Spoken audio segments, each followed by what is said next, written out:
April 10, 2024, News Report 1. Since March, China has cancelled a large number of wheat orders imported from the United States and Australia.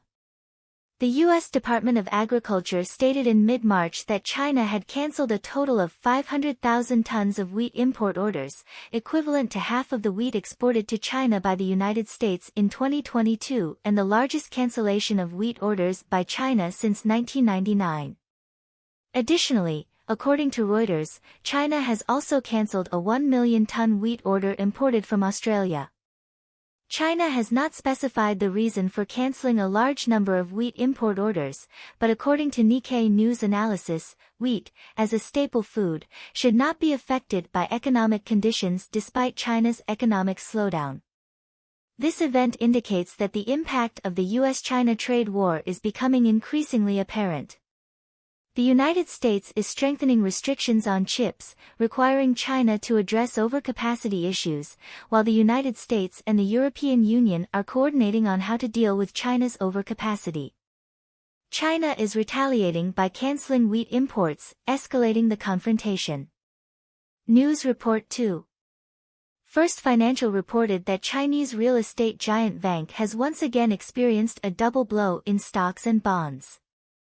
On April 10, Vanke's A shares closed at 7.58 yuan, down 5.13%, hitting a new low since 2015.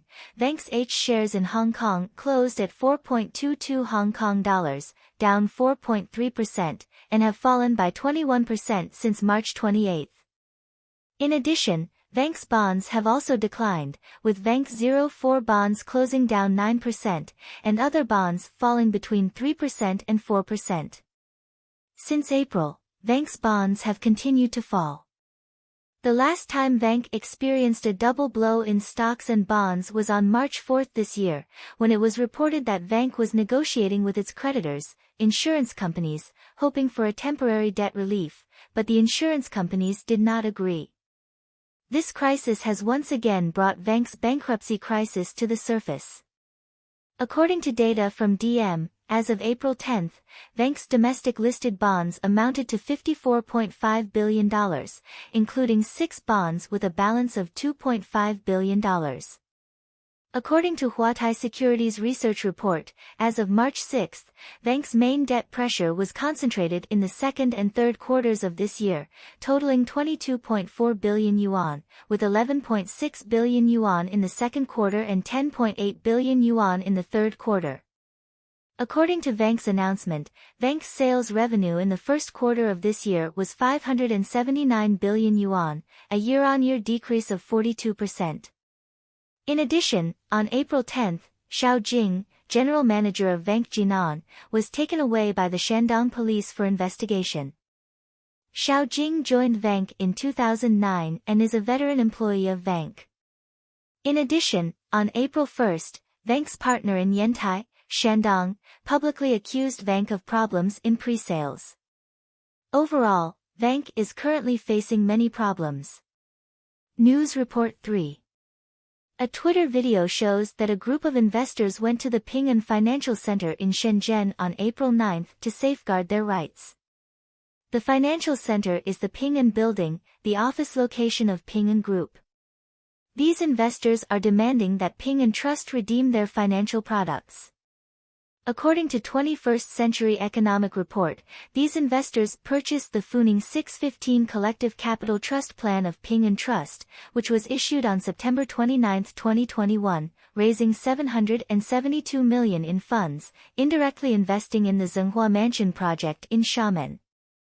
Zhenghua Mansion's investor is Xiamen Clean Governance Month Investment, and the developer is Zhenrong Real Estate. The trust plan has a duration of 30 months and expired on March 29 this year, but was not redeemed. Zhenrong Real Estate defaulted due to poor sales, resulting in the inability to redeem financial products for investors. Ping An Trust proposed a deferred redemption and stated that it would follow up on the sales and fund recovery of Zhenrong Real Estate and take legal action against it.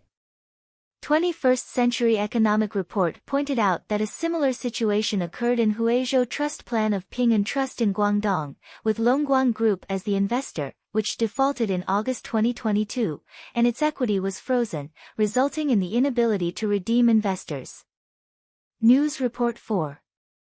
Taiwan's Liberty Times reported that on April 10, the bodies of 5 missing persons were found on the Shikadang Trail in Taroko National Park, Hualien. The family of 5 was tragically crushed by falling rocks. Search and rescue personnel first discovered 2 bodies, followed by the 3rd and 4th bodies 3.5 meters below.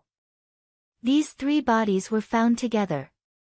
Finally, the 5th body was found. The family of 5 was in a very pitiful situation. 4 health insurance cards were found at the scene.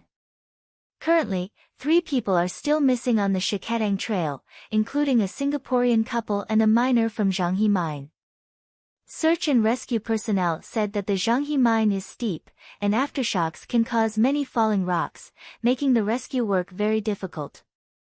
The 7.2 magnitude earthquake has so far resulted in 16 deaths, 3 missing persons, and 1,155 injuries. News Report 5.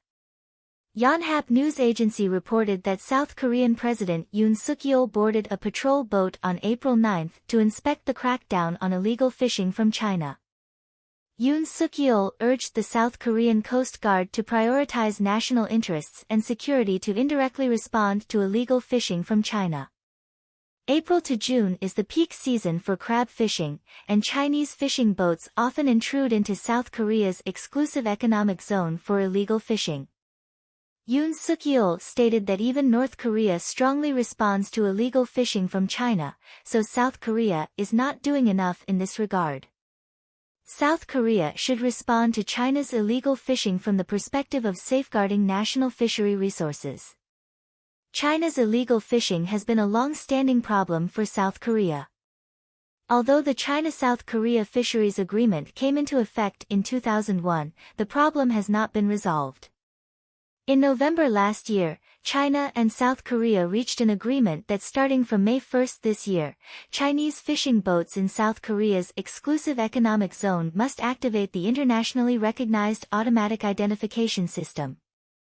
However, a report by an international non-governmental organization at the end of 2022 pointed out that there are 10 illegal fishing companies worldwide, 8 of which are from China. News Report 6. Hong Kong radio reported that a fire broke out at the Hua Feng building at the junction of Jordan Road and Nathan Road at 8 a.m. on April 10, resulting in 5 deaths and 41 injuries. The fire occurred at the fitness center on the 3rd floor of the building, causing thick smoke, with residents waving towels at the windows for help. The Hong Kong Fire Department dispatched 35 fire engines and over 200 firefighters and paramedics, successfully rescuing 250 people. The fire was extinguished after 10 a.m., but still resulted in multiple deaths.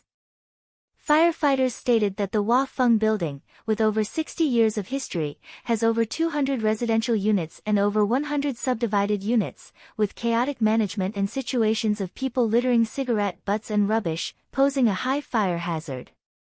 Across the street from the Hua Feng building is the Garli building, where a major fire occurred in November 1996, resulting in 41 deaths, making it one of the deadliest fires in Hong Kong's history.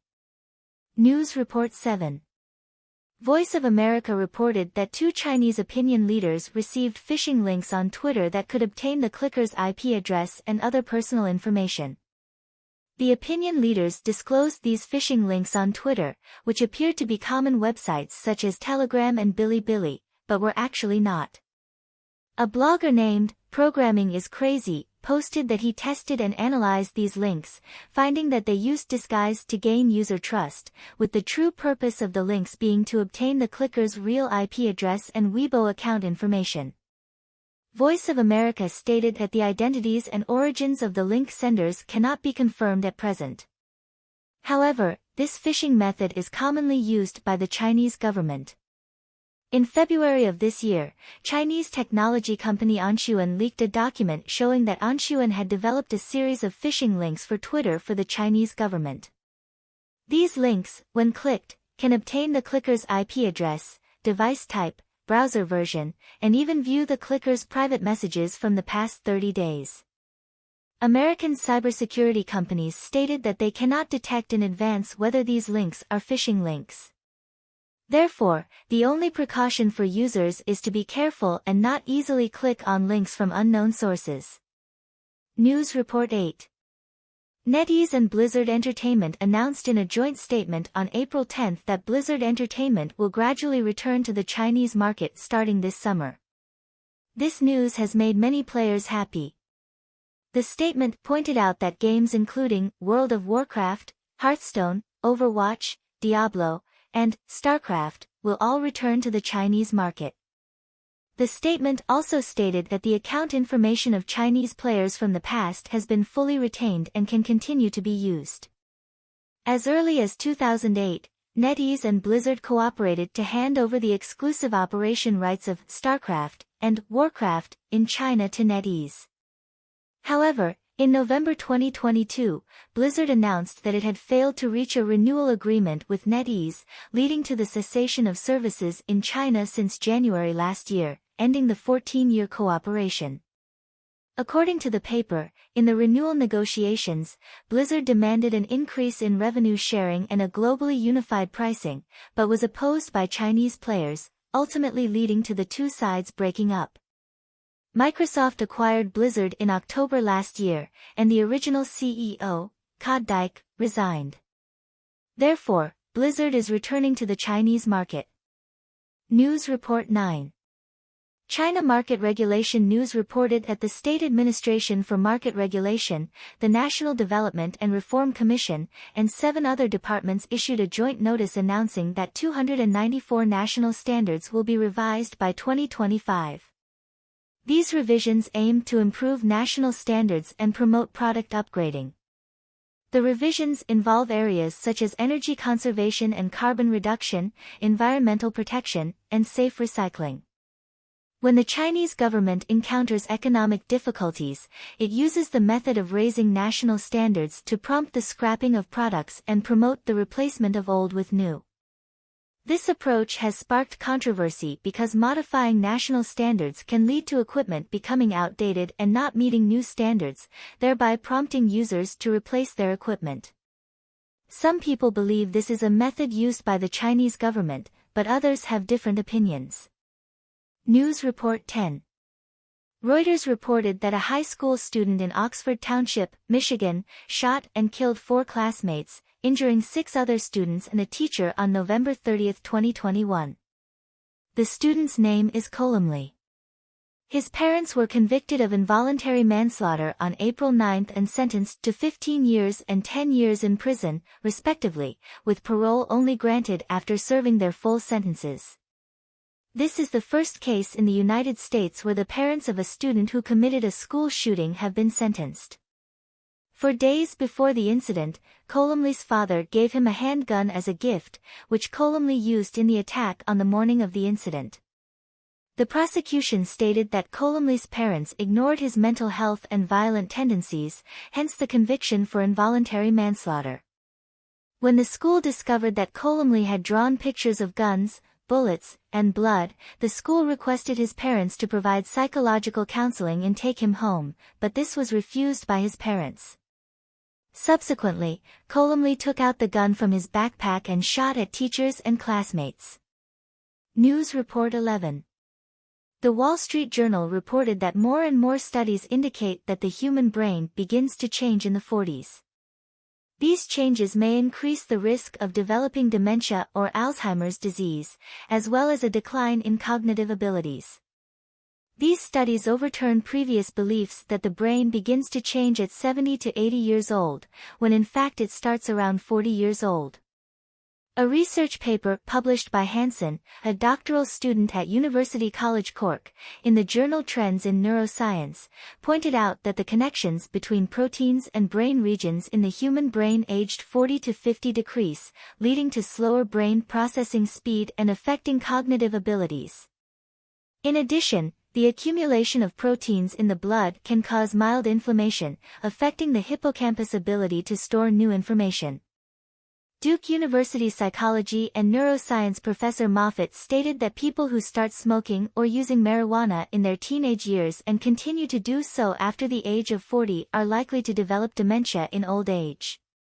Moffat pointed out that early intervention can improve brain health, including regular exercise, adequate sleep, and stimulating brain activities, such as playing mahjong.